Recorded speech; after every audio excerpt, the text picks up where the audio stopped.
Hi, I'm State Representative Judy Ward of the 80th District, and today I'm with Secretary Russell Redding at the Farm Show. Secretary Redding, thank you for being with us. It's great to see you. Welcome. Oh, thank you. This is such a fun time. And I appreciate your time. You're so busy. I spoke with your wife the other evening. She said you're here very early in the morning for interviews. You're here late in the evening, so thank you for your time. Yeah, pleasure to do it. Thank you. It's a 101st Farm Show. 101st Farm Show. But each year there's different things that make each farm show special. What is special this year? Well, I think anytime you can start a new century, right? A farm show is really special, and you get a chance to tell the story of sort of how did we get over 100 years and start a new century of farm shows. That's a great story.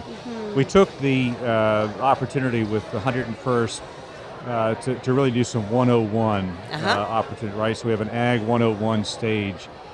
Playing off the nomenclature of education, because folks want to know a little more about shearing sheep or drones or Pennsylvania barns, whatever.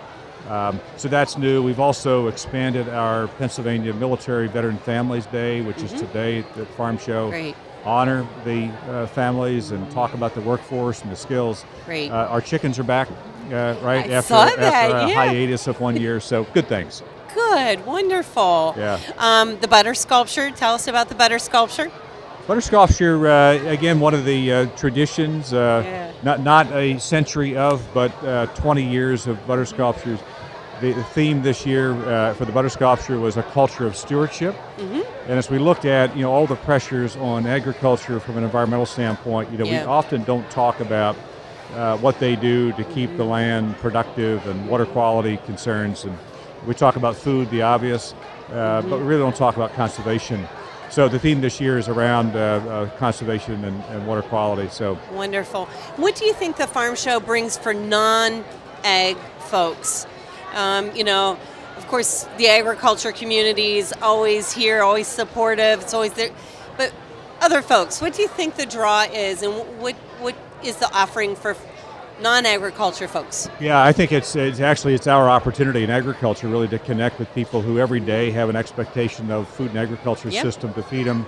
Most don't think about sort of where did the food come from and how did this all happen and what's happening. So this is a moment where you can really make some connections, right, of what is appreciated, maybe not always sort of expressed, not or understood, and you can make that connection here around food, around jobs. And I see people, I see families. It's just a wonderful opportunity. People and friends and family to come here and take a few hours out of everybody's busy schedule and just spend some quality time together and eat some great food and see some really neat displays. So it's wonderful. It's a great family event, and I think for most, you get just past the holidays, it's a new year, you're tired of being inside, right? Let's go to the farm show. Go to the farm show. And you look around a little bit. I hope that folks sort of come in enthused about what's happening and anxious to sort of see it and taste it and all, but they also leave with a little better appreciation for what it takes to sort of keep the industry here. Absolutely. You see it in your district, it's not something that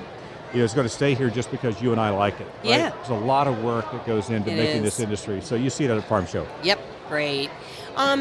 So this is a new year. It's a new legislative session. What are some of the priorities and what are some of the things you're looking to do?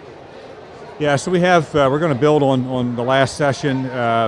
Certainly there are two things of priority for us. One is I think we've got to get this conservation and water quality piece figured out, right? And I say that may legislatively will be there. Want you in that discussion as well.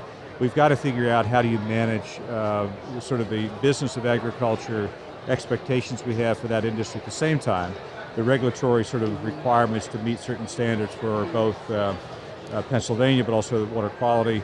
Secondly, while we can host farm show, and I'm always a great advocate for agriculture, it's also important to know that our core function is public health and safety, right? Food safety, animal health, plant safety. So keeping our eye on particularly the animal health with high path avian influenza will be one concern. Okay. We're going to work hard at. Great. Yeah. Great. Those are good. And it's always a balancing act, isn't it? Yes. With a lot of those things, it's a balancing act. You know, It's not sometimes- over-regulating, but Yeah. keeping people safe, and Yeah. it's a balancing act. Yeah, but I say it all the time. I mean, it's a challenge for us as policymakers and leaders, to find that equilibrium. Yes. Right, it's very difficult because in any Yes. moment here, or even in this complex, you've got discussions occurring around food safety and technology and water. All of that's got to be balanced for us and how we appropriate dollars and manage those pieces. But at the same time, you've got a larger consumer base and citizens that want to know that you're doing the right things. That's right. One last quick question, and it's probably not an easy answer, but I understand there's a pilot program with industrial hemp. Can you talk just briefly about that? Yes, excited about that. So we have in Pennsylvania a long history with industrial hemp. We just happen to take 70 years off, right? Because it started, you look around towns and townships with hemp in their name. So it was here. And you talk to the Historical Museum Commission and other places, there's a lot of product around hemp. So Act 92 basically legalized industrial hemp to be grown in Pennsylvania, which was an act that was required by Congress for states to do it. That just happened last year. Yeah. We have applications now in hand for the research pilot projects for 2017. Okay. So our goal is to have projects all over the state with academic institutions in the private sector, taking a look at industrial hemp as what are the industrial uses, what are the opportunities with it. But we want those seeds to go in the ground in 2017. Okay, great. Yeah. Thank you. Thank you so much. Thank you for being with me today and share some insight to my constituents. Thank you for coming to Blair County. You've been to Blair County several times, so thank you so much. We look forward to having you again. Yeah, it was great. Good things happen where you are, so I'm glad to be with you. Thank you. They do, yeah. Thank you. Thank you. Take care.